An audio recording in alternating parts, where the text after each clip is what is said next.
Aloha, everybody. This is Cathy Bilsky, your spiritual goddess warrior. And this is a Quantum Leap, Let Light Unite show on UPRN radio. And depending on where you are, it could be midnight, it could be 9 o'clock, it could be later, it could be earlier. But for me here in Hawaii, it's 6 p.m., so I still see daylight. Well, I got a cool show for you tonight. I am going to read you what your radiation level is. And I'm sorry, right now all I have is some of the bigger cities in the United States. So if any of you listeners are out there and you actually have a Geiger counter and you are keeping track of the radiation in your area, why don't you send it to me and I will share it. All right? You know, we need people out there that have Geiger counters because the governments certainly aren't doing it. And then we know exactly where the radiation, what kind of radiation and how bad it is, and it isn't very pretty. But, you know, knowledge is power. So, like I said, you can send it to me either through my webpage at www.angelightom.com. My webpage is ANGELITEOM.com. And I have all my healing tools on it, which is really pretty cool, and my curse removal that you can download for free. And I have a couple healing books on there, and one you can actually download for free. And they're books on spiritual basics. It's actually just helping you remember what you've forgotten. Or you can email me at Facebook at Cathy Bilsky or Catherine Bilsky, or at my store, Cathy's Angel Light Crystals, Miracles, and Joy. And that's my healing center rock shop I have in California. Oh, my God, we were just talking about California. Oh, cancel clear that thought. Oh, shudders. My store is in Honoka'a, Hawaii. Yeah, now you can understand why I shuddered when I said California. Not that it's not a nice place, but come on, I do live in Hawaii, okay? So if you do have a Geiger counter and you've been keeping track of your radiation level in your city, no matter where you are, anywhere in the world, send it to me and let's get this report compiled. So it won't even include the United States, but all around the world. I'm also going to have on a Concussion Awareness Advocate, Dave Matthew Boddy, and he's an author, entertainment writer, public speaker, actor, self-defense coach, ADHD, Concussion Awareness Advocate, and he's studying social psychology. Now, after surviving depression and suicide for over 16 years and intense career in security and bodyguard work, being diagnosed with ADD in grade 7 and being diagnosed with permanent brain damage in 2011 due to 15 concussions. Dave has become a recognized international selling author, self-defense coach, actor, public speaker, entertainment writer, and a concussion awareness advocate. So before I bring him on, we are going to share with you what your radiation level is, and you know, it's going to be at least 30 cities. They'll be in the United States. Now, normal radiation level is 5 to 20 CPM, so anything over 20 CPMs is really bad. Okay, guys, keep that in mind.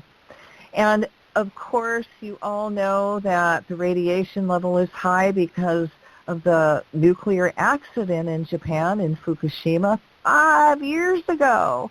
And all the governments are playing dumb, stupid. They're ignoring it. You know, they want us to suck this radiation up and die. Well, I don't do that very well. I don't know about you guys. You know, I do a lot of cleansing, and it's scary.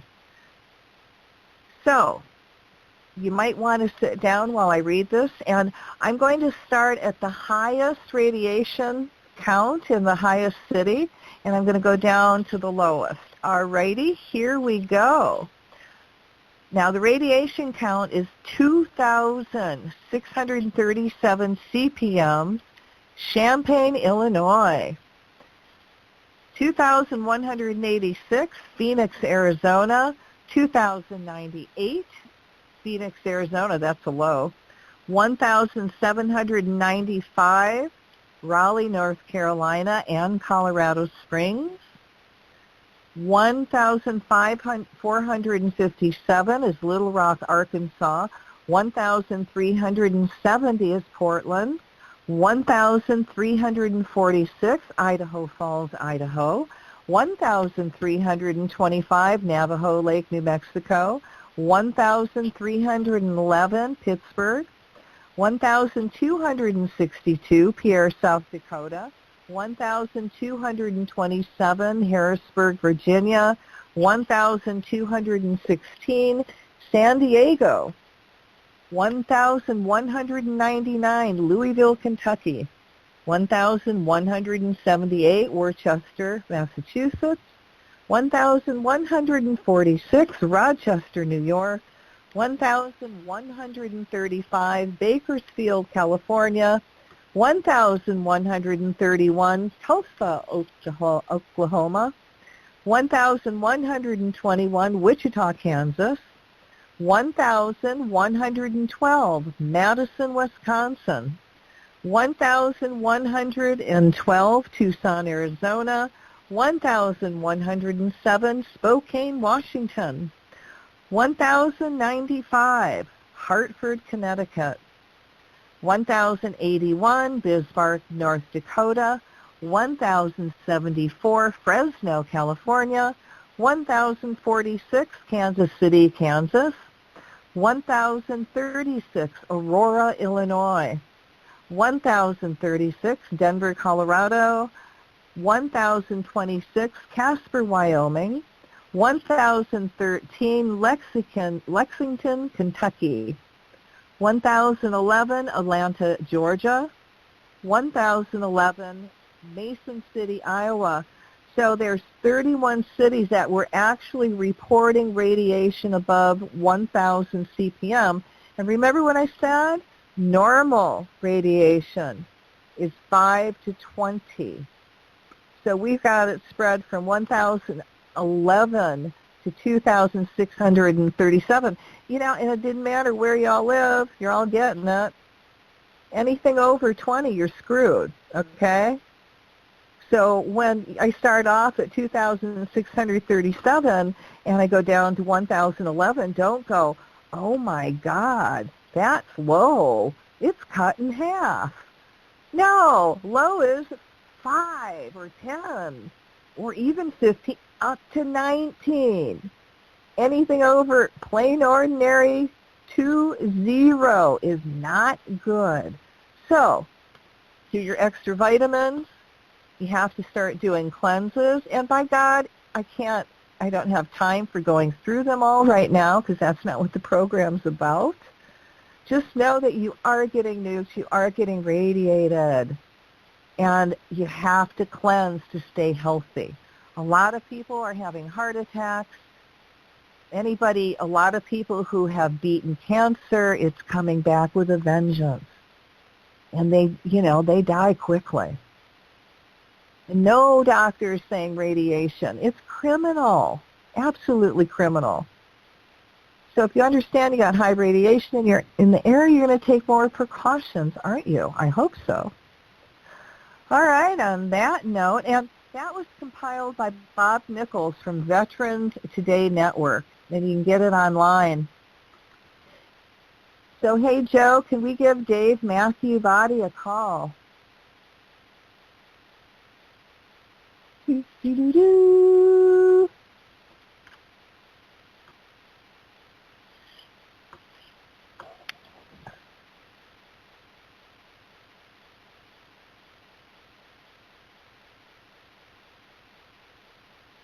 Wow, I just actually heard wild pigs in the background. I moved to a new space. It's beautiful, but there's wild pigs. Well, yeah, of course we have wild pigs in Hawaii. Where do you think luau's come from? Hello.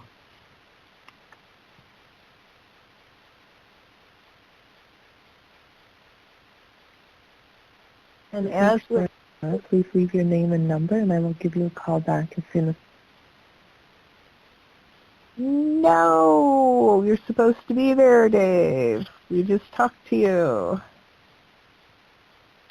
You got to answer.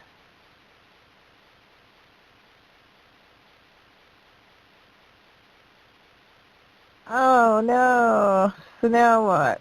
This is not cool. All right, he was going to talk about concussions, and I hope he calls because this really sucks. Well, Please leave voicemail. Please leave your name and number, and I will give you a call back as soon as possible. Thanks. Bye. At the tone, please record your message. When you are finished recording, you may hang up or press pound.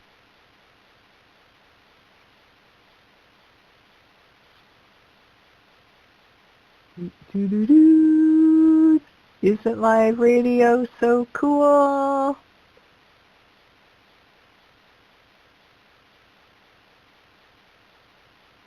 Do-do-do-do. Just waiting to see if he's going to answer the phone, but I don't hear anything. If you hear this, Dave, you got to pick up and call. Okay, well, I'm going to move on, and I actually have some good news, and I call it, Hello? oh, there you are, Dave. How are you? This is Cathy. How you doing? I am doing well. Gosh, I was just getting ready to improvise, so thank you for answering the phone. It literally just rang once to my end, and then I picked it up. I am so glad you are on it tonight. Thank you. No problem. It's what I do. Reliability, you know? Well, Dave, thank you for coming on the show tonight, and we're going to talk about concussion awareness.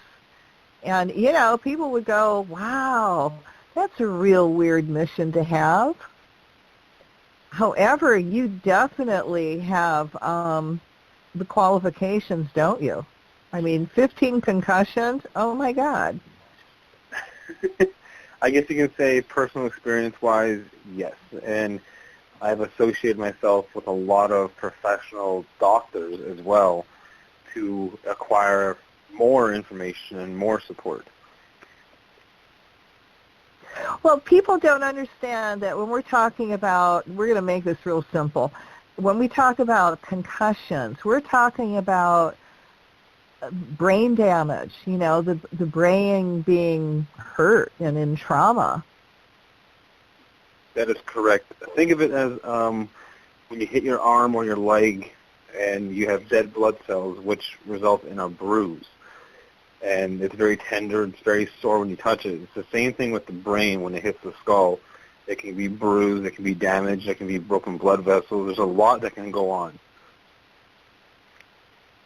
Well, you know, what was your first concussion? How old were you? I was 4 years old. Dang. And, I was play wrestling with my father, and I decided to jump from a chair to a hideaway bed. However, I miscalculated the distance, and I hit my right side of the head on the corner of the bed, and then my right skull area you could actually push in on and feel the blood vessels moving because I popped a lot of blood vessels as well. So, like, my right side of the skull was like a sponge for about a couple weeks. Ew.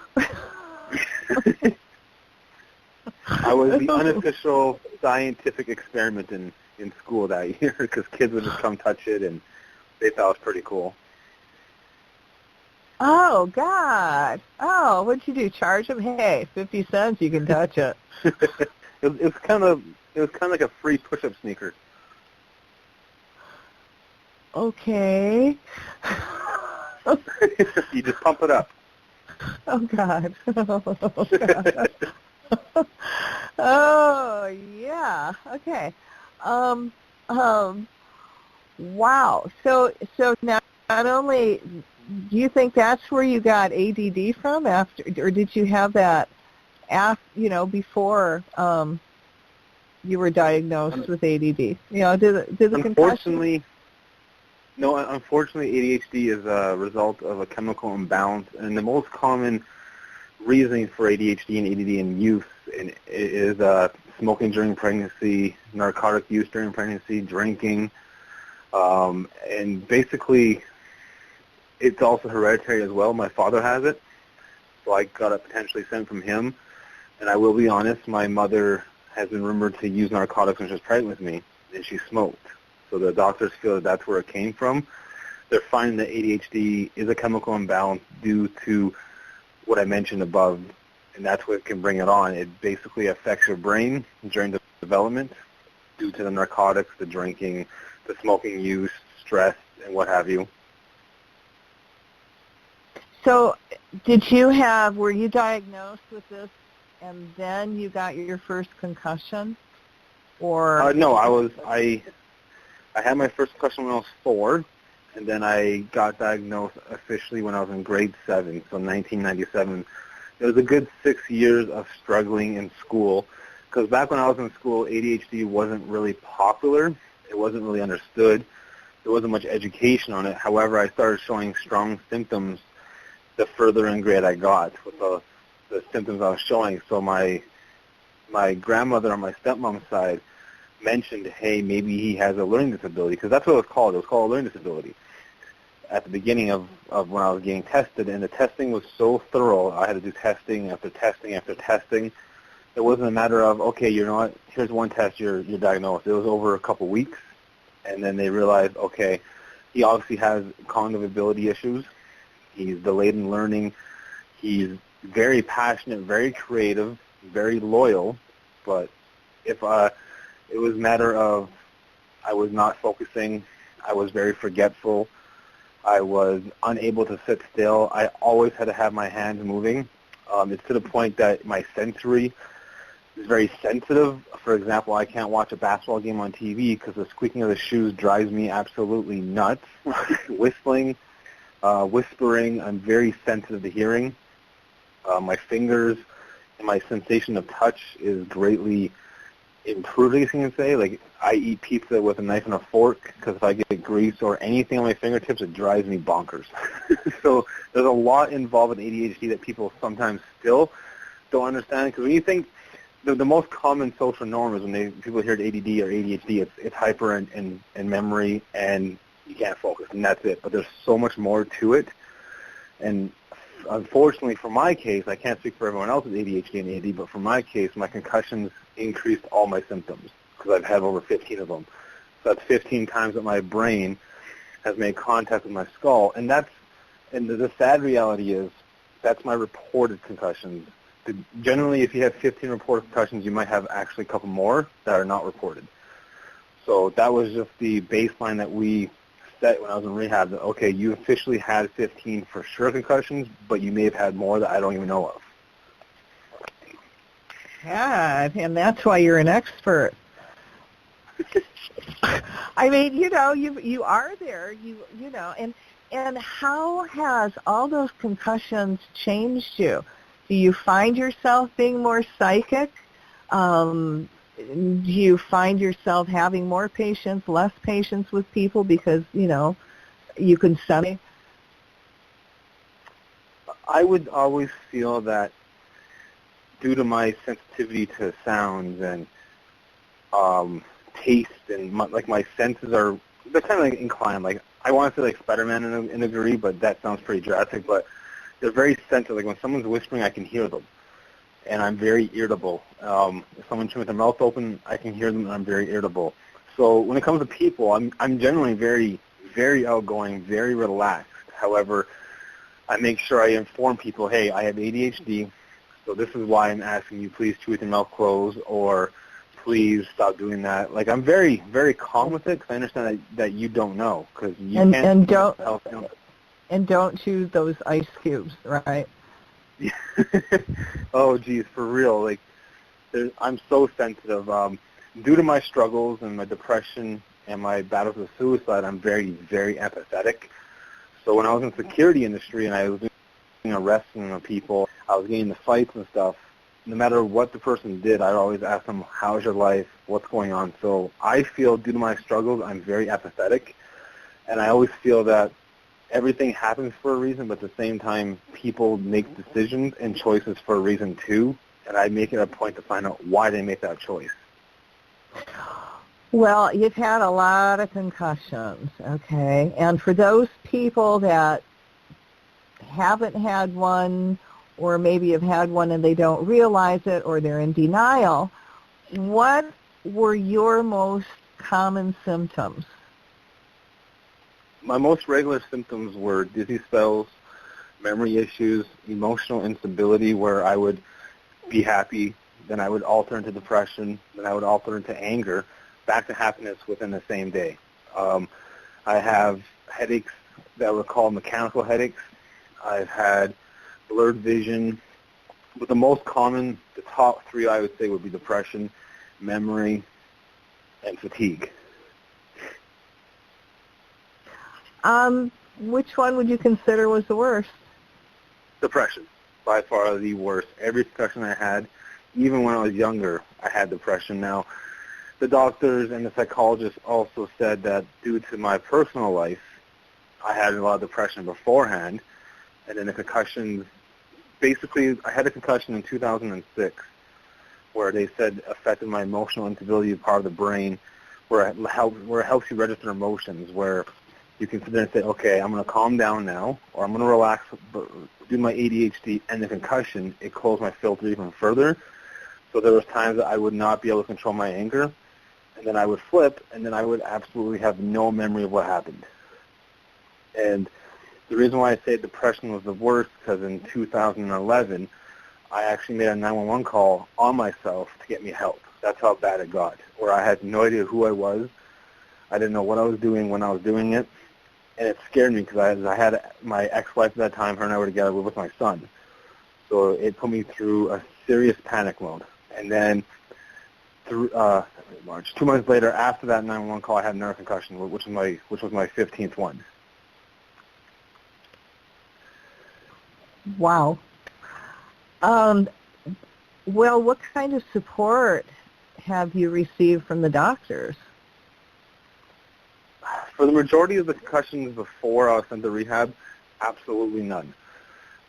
They use the excuse and the blanket covering of, oh, concussions aren't that much understood, there's much research further, yada, yada, yada. They basically treated it as if I had a cold. Go home, relax for a couple weeks, report any further symptoms.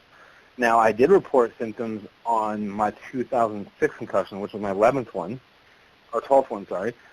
And the doctor was like, okay, well, just go home and relax. And I told him, like, doctor, I'm experiencing parts of my personality that I've never seen before. Like, I'm depressed. I'm up and down. I'm very verbally aggressive. I'm bitter. Like, this is not who I am. And it was a matter of, I don't really know how to explain it if you haven't experienced it, but it was kind of like a split personality type thing I was going through, where 1 minute I'd be happy, and then, boom, instantly I'd have a thought, and I would just go negative, completely shut right down. Well, how does this, affect your family now? Ever since I was discharged in 2011, I've been doing very well. I've had no concussions in 5 years now. I haven't went for it yet, but I'm going for another scan to see how the progress is going. However, I've had no issues. I've had the standard ADHD issues with memory still. I have some days where my memory isn't that good. I can't drive a vehicle permanently due to my dizzy spells, because I can have dizzy spells at random. So I still have a couple issues, but as per my emotional instability and my depression, I'm doing very well. I spent 8 months recovering and learning some techniques that helped me greatly. Do you want to share some of those techniques with us? Oh, of course. The first one that they put me through in my rehab was physical ability and health and fitness. That was the first thing, because being that I went into rehab over 350 pounds, I was at a very unhealthy weight, which contributed to my concussions, which contributed to my recovery time being depleted and very drastically slowed. So I went through a very strict regimen of healthy eating, dieting, weightlifting. That was the first process.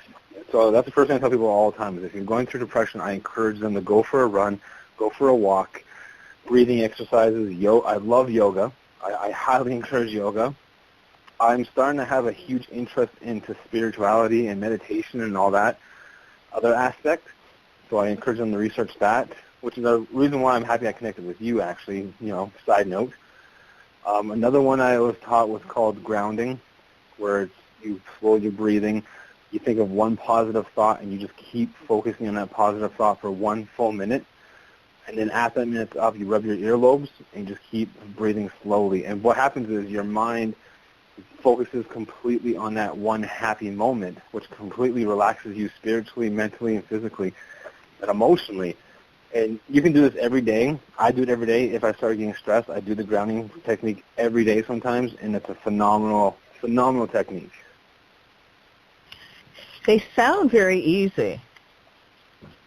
After a while, yes. Like when I was first learning the grounding technique, I didn't really believe in it, but then I started doing it as a religion, where every day I would do it once to 3 times a day. And eventually it got to the point where I completely understood what was happening to me. Like when you are focusing, just a sidebar here, what I've learned from my lifestyle here is the saying of, if you keep saying it to yourself, you'll eventually believe it, is completely true. You can alter your mind drastically with only focusing on one thing. So that's why I was having issues. I was always focusing on the negative.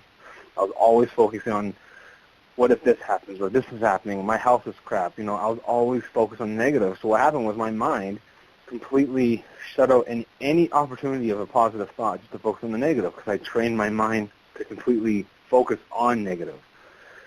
So that was the process I had to go through to eliminate the focus on, okay, this sucks, I hate this, I hate that, to going, okay, what's that one positive thought? And the one positive thought I always picked was my son laughing. That was the one thing I always thought about. And that ultimately was the one thing that saved my life in 2011 when I was going through suicide again, was my son laughing. Just hearing his laugh and envisioning me and him playing completely grounded me. Well, again, that sounds like something very easy that people could do. It really is easy. It really is. It's just a matter of the person actually committing to believing it, to actually committing.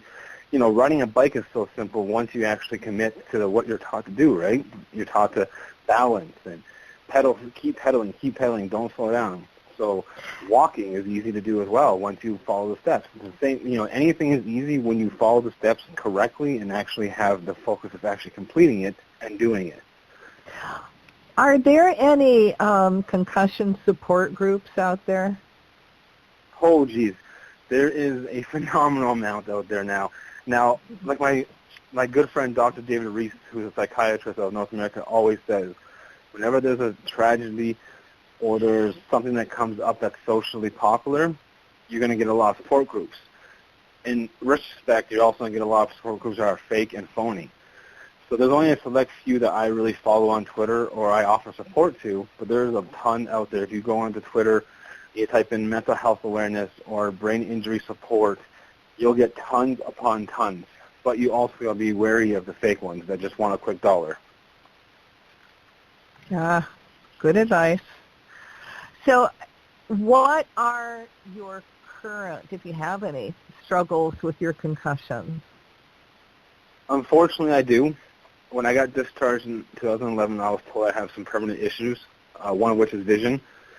Basically what happens is if you give me a map or a graph or something that has a variety of shapes, colors, and patterns on it, what happens is my brain is delayed with what I see. So what it does is it causes me to have a dizzy spell.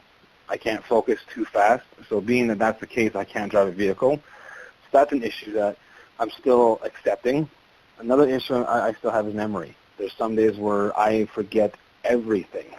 And then there's some days where I can remember things that happened years ago. So it's very back and forth with the memory.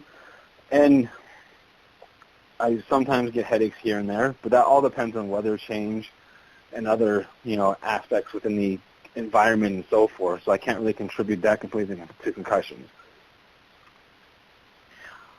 Well, I think we probably got, maybe 10, 12 minutes left, but what actually do you do as a concussion and ADHD awareness speaker? What I do is, the first thing I do is I earn credibility to the audience I'm speaking with. I share my story. I share my struggles in depth. I don't hold back. I'm an open book, as you probably have learned. I'm a very much open book. I'm not scared to answer any questions. I tell them exactly what happened. I tell them the fear that my ex-wife had when she was with me, with my irritability and my emotional instability. I tell them the fear I had with me. I tell them how I became someone I feared completely to the point that I felt the only way was to escape myself was to end my life. I tell them how I overcame it, how I fought through rehab, how I started literally from the bottom to the top. I tell them there's support out there. Here's the support because of the people I joined forces with. I basically bring awareness through my personal struggle and experience because that is the best way to actually get people involved, is to get the compassion up. Once the person has the compassion, they'll support it, which means they'll bring more awareness as well. They'll have more emotional attachment to the actual topic once they understand exactly what happened. I don't think people give head injuries enough attention. To be quite honest, it's quite frustrating, to be honest with you, because you constantly hear your brain is very important. But then when you suffer a concussion, they treat it very minor. Like when I was in rehab, I learned a simple thing, and that is your brain is developing until you're 25 years old. So from the age of newborn to 25, you're developing that brain of yours. If you suffer a concussion during your developmental stages, you're obviously going to have problems. And people are starting to slowly understand it, but it's a sad reality. It's how the human race is, right? We're not proactive, we're reactive. As soon as people start committing suicide and they find out, holy cow, this person was suffering CTE the whole time, then they start to say, maybe it's time we research concussions more. Like so many NFL players have committed suicide. Professional wrestlers have committed suicide. A lot of people who have CTE, the reason why I feel that they head down that route towards suicide is because they're scared. They have no idea what's happening to them. They don't know what to do. They're not getting the help. So they get so scared and concerned for their family because they don't know who they are, so they feel the best thing to do is end their life, because it's like you're battling yourself over and over again, and if the person that you're trying to get support from has never had a concussion, they don't understand that battle. And it's very scary. But yeah, the concussion industry and the concussion education is not there where I feel it should be, so I made it a mission to bring it there. And I'm very in your face. I'm very aggressive with my approach to say, no, people are suffering. Every 40 seconds worldwide, someone's ending their life. And the majority of it is due to suicide, of concussion-related injuries and situations.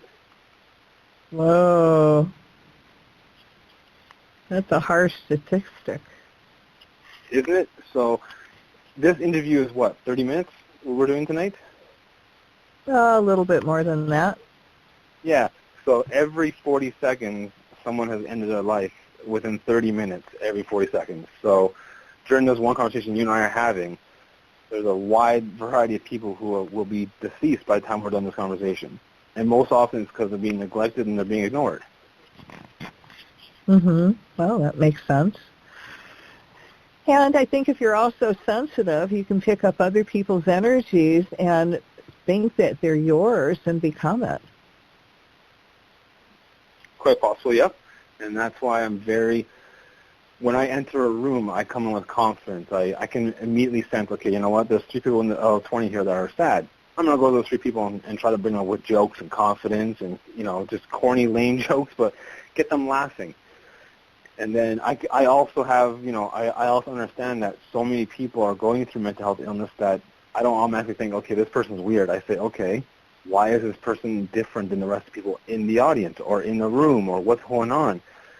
And I'll try to find out what's going on with that person. Maybe that person has a diagnosed mental health illness, like schizophrenia, dementia, amnesia. Like there's so many mental health illnesses out there that it's ridiculous how people automatically assume, oh, that person's on drugs. It's very likely that person has a mental health illness like depression or dementia or schizophrenia or concussion-related issues. But the social norm is, oh, they're on drugs or they're psychotic or they're weird. And that right there shows you the lack of education and awareness towards mental health. If people want to get a hold of you, how can they do it? Oh, I'm everywhere. I am everywhere. I'm on Facebook at www.facebook.com/official Dave, B-O-D-D-Y, official Dave Boddy. I'm on Twitter at DaveBody86, Instagram, Dave M. Boddy. I'm on LinkedIn at Dave Matthew Boddy, YouTube, Dave Matthew Boddy, and my email is davebody86@gmail.com. I have to ask you, how in the world did you choose a bodyguard in security work and having all that brain injury? Oh, that was a matter of my father. My father was doing security at the time for many, many, many years. He saw his son, who just got off a concussion working at Zeller's overnight doing stock. He's like, you know what, you need a job. He's like, we're hiring security. I said, okay, I'll go do it. I went and did it, got into my first brawl, and I was hooked. I was immediately hooked to the adrenaline rush. I was testosterone filled. So when that first fight happened, I went and took security school. I went to police security science. I took all the self-defense I could. It became a passion, just from my dad saying, you need a damn job. Go get one. Wow. Well, you don't do the body and security work anymore, do you?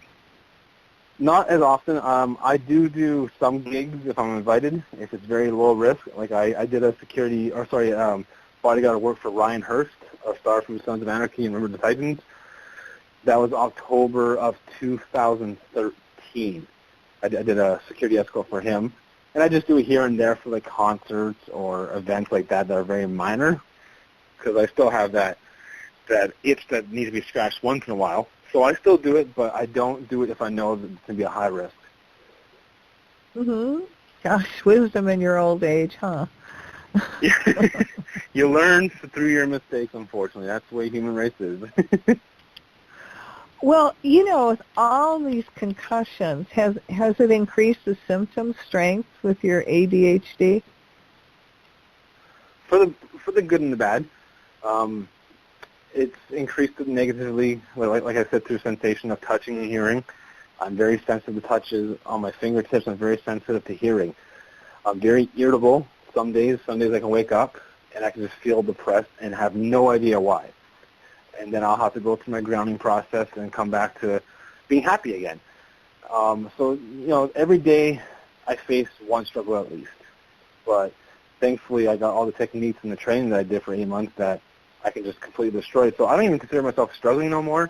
I consider myself adapting every single day. Well, it sounds also that you've got this really incredible, and you don't look at it as a gift, but, your super sensitivity. I had to work for a long time to develop what I have. It's like, be honest wow. with you, I have never had a year in my life where I've not been stressed or dealt with something. Like my mother left when I was 4, and I didn't see her for 14 years. So being I didn't grow up without my mother, I became very loyal. I became very honest. I became very advocate towards drugs, and I've never smoked. I've never done drugs. I very rarely ever drink. So I've always grown up in adapting to something.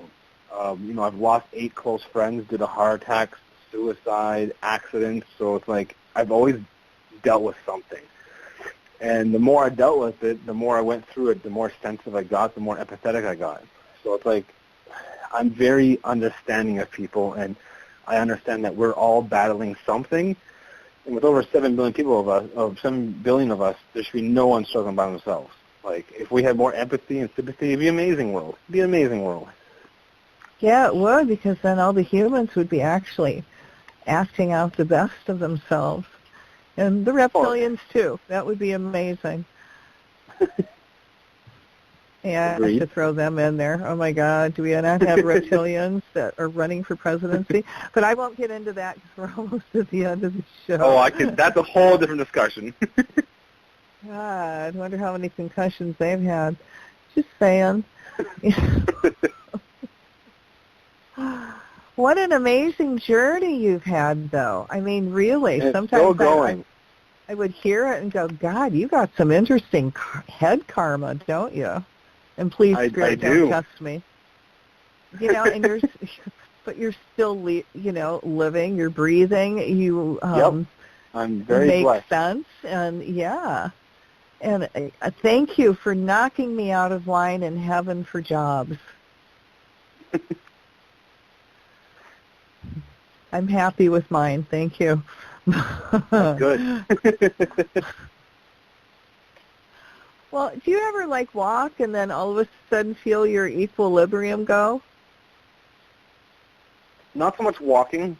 It's when I'm on a vehicle or something that's moving. Sometimes trains can set it up, sometimes being on a bus, sometimes driving in a passenger seat, but not so much walking or running. It's usually where I'm in a condition where I have no control of the speed, so I start thinking, I start focusing, and then I start getting dizzy. But walking and running are perfectly fine for a duration of time. There's times where I have to stop because I start feeling dizzy or my head starts basically throbbing. But my dizzy spells have been very controlled. I haven't had one in over 9 months, 10 months now. I haven't had one. The last one I had was over an hour long, though. So, like, it's sporadic. Sometimes it can last for a minute. Sometimes it can last for an hour and a half. But when you go out, do you have to have a partner with you just in case something happens and you have an episode? No. When I was in rehab, yes. They would actually pay for me to take a cab from my house to the rehab facility for the first 4 months because whenever I would close my eyes, I would faint instantly. That's how bad my equilibrium was. But like I said, they put me through a strict physical regimen, which helped me overcome it. And then they did a lot of stretches that helped my crystals within my head get back into the canals, which is what caused dizziness. These crystals go into your head that are from canals. There's 3 in each ear. And then they did a lot of techniques to get the crystals to realign back into the canal. So, like, it's not as bad as it was in 2011. It's still there, but not bad at all. Like I said, I haven't had one episode in 9 months. And I've been working at the gym 4 days a week, going for runs, going on movie sets. Like, I've been very busy, and I have had nothing but golden. Mm-hmm. Well, I have to say you don't look too bad in your picture. I'm working hard, For someone that, weighed 340 pounds, you are not 340 pounds. No, I'm at a happy 275 now. I've lost a lot of weight fast. I have a good metabolism, so I'm very thankful for that, where I can lose weight fast. So what would you like to see people really talking about and sharing about this? And first thing I want is people who are suffering to understand that they're not alone, because that I feel is very, very important, because people who are suffering don't want to say anything because they fear being judged, they fear being isolated, they fear being belittled. So what I'm trying to do is basically roughly and aggressively bring awareness and say, listen, the facts are here. Everything you need to know is there. There's articles. There's absolutely no reason why you can't be educated on mental health awareness or any other topic, because we have a powerful tool called Google. The problem is people are arrogant before they are educated. They automatically assume, oh, I read a meme saying that this is fake. I'm going to believe it. And that's what the problem is. The problem is people are lazy. The attention span is not there no more. They read 3 sentences, they're bored. So what I try to do is I say, listen, here's a seminar I'm going to. I'm speaking, come listen. So that way you can actually obtain some education, which can lead you to have some compassion towards others. So the first thing I'm doing is the awareness, followed by the education, followed by the compassion. Without the awareness, people can't become educated. Without the education, they won't become compassionate because they don't understand what's going on. It's like telling someone who has AIDS that what you're having is not real. It's fake. And that's what happens with people with mental health illness. They're always told it's fake, it's an excuse, it's not real. And then that just sends them down to further depression, because the number one reason why people had depression is neglection, rejection, and loneliness. Those are the top 3 things that send people to depression. My goal is to make it so people don't feel alone. So in order to do that, I have to aggressively get the statistics out there, get the education pushed out, and share my story, and then let them know that I'm here for the voices that don't want to speak because they're scared to. And you do it well, I have to say. Thank you. I am very aggressive for the simple fact that I'm passionate about it. And I'm very frustrated with the fact that we're losing people when all they need is acceptance. That is it. Well, don't you think that because, if you can't see it, touch it, feel it, that it's not real? So if, the doctors can't see it, it's not real. In the past, yes, because there was so much less education. However, ever since Dr. Amalu from the movie Concussion, found the CTE, the doctors have more technology to catch it. So it's a matter of catching it and diagnosing it. However, the issue we have now is, the governments love having clients. And the best way that they build clients is they don't help heal the sick. They just feed you medication after medication. They don't diagnose you properly. So people are being neglected. Like I said, I was misdiagnosed for over 12 years. Doctors would not diagnose me properly. All they would give me is pills, pills, pills, pills, which made me worse. So it's a matter of doing what you vow to do, which is heal people and help them. So if you see that your patient has CTE and has concussions, get them the damn help they need. Yeah, I know we've talked about this before, and I really think, if people could hear you more, that also you growing up, you were what I call a pattern interrupt. You were really bright, and just because you didn't go to the status quo or you called people on their stuff, you knew things, and you made them nervous. Yep. I've always believed that knowledge is power, and they don't want you powerful. Mm-hmm. They want you to be weak, because you can't control someone who sits there and goes, no, that's BS. That's not true. I won't tolerate it. So I always tell people, become knowledgeable, because when they see that you are educated and you know what you're talking about, it makes them scared. Mm-hmm. And again, there's knowledge, power in numbers. So again, if people want to connect with you, Dave, it's through Facebook. Facebook, Twitter, Instagram, and LinkedIn are my most common. And his name is spelled Boddy. That is correct. It's Scottish. Really? Yes. I'm what you call a mutt. I'm Irish, Scottish, Swedish, and Aboriginal. So I have a lot of culture. Yes, you certainly do. Well, again, I think we've run out of time, and thank you for coming on. It's been wonderful talking to you about something that really isn't discussed much at all. I agree to that, and I'm very, very, very honored to have you invite me. And I'm always available. All right, I'll remember that. Sounds pretty dirty, Dave. No problem. All right, on that note, aloha, everybody. Have a great week. Do some random acts of kindness, and we'll come back to you.